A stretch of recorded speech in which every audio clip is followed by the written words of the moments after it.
Tough Talk are a bunch of guys that have had colourful pasts, and we travel this country telling people about how our lives have been powerfully changed.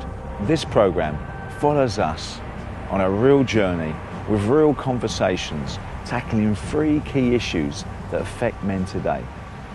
Pornography. The images that you've looked at, they seem to burn themselves onto your brain. Anger.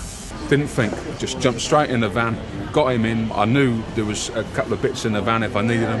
And addictions. At that moment, you remember the hit, you remember the buzz, you remember the feeling, that you forget about the fact that that destroyed your life.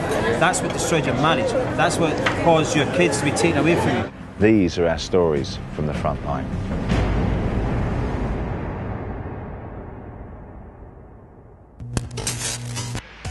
Pornography is a subject that is often overlooked today and not even considered an issue, but it has a powerful hold over many men. It used to be like I wanted to get a fix, whereas in the past you had to search for your fix. Now you can get it just so easily. I could just, whilst on the internet, type in a few words and there it is. And there it is, right there. Does that fix satisfy? Doesn't satisfy? It never satisfies. It always left you thirsting for more. The thing is, pornography can lead to all sorts of things. That lust, it can lead you to go and making you go astray. You know, it's doing other things, paying for a prostitute, all that sort of stuff.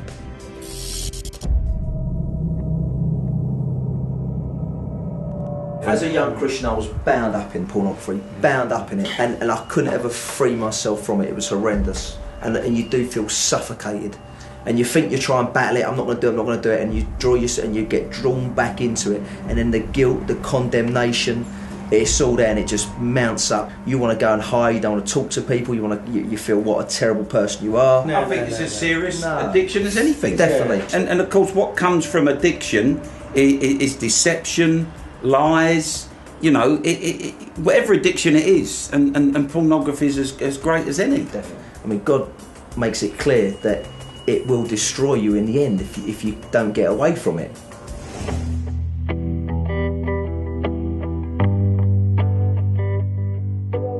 They say the eyes are the window to your soul. Certainly with pornography, the images that you've looked at, they seem to burn themselves onto your brain. And it seems like you can never get rid of them. So even through repentance, and when I was walking back, what I'd like to say wholeheartedly for the Lord, I'd still have these images printed on my mind that I couldn't get rid of, which obviously then it sets everything else on fire, and then you're back in that vicious circle again.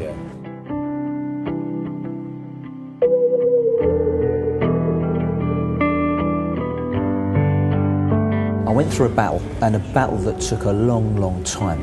It involved me making everything obedient to God. So whenever I was getting the thoughts come into my head, I was making them obedient to Christ. How do you do that? What does that? I would just, every time a thought was coming into my head, I'd say, Jesus, I make this obedient to you. I can't deal with this. It's beyond me.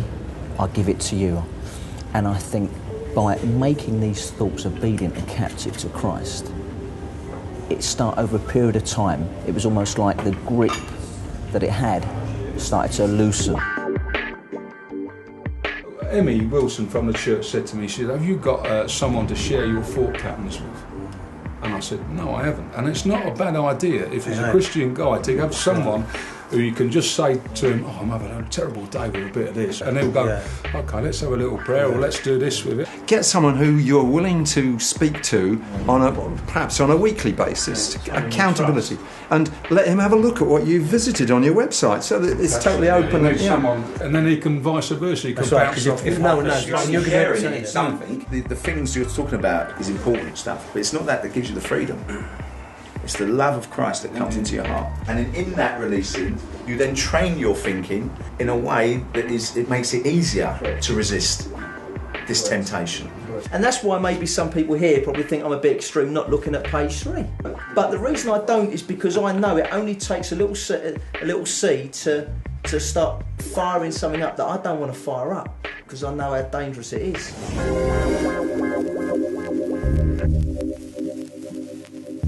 And the Joe Lambshaw I'm looking at now isn't that man at the moment. He's I'm a man that's got balance in life. I'm a man that is just going for God. I want to please my Maker. I love him with a passion. I'm not bound up in any religion. As I said, I believe I'm more free now than I've ever been before. I've got a great relationship with my wife. I've got a great relationship with my son. We've got great balance in our walk with God. And I just have the joy every day. And this is you can have a fantastic sex life with your wife. Definitely. But I think before I was married, it was a concern of mine, would it be as good, But the reality is, when you're both going for God, you're both living in God's will, you're walking with him. When it comes to things like this, he just wants to bless you through it, because that was his intention in the beginning.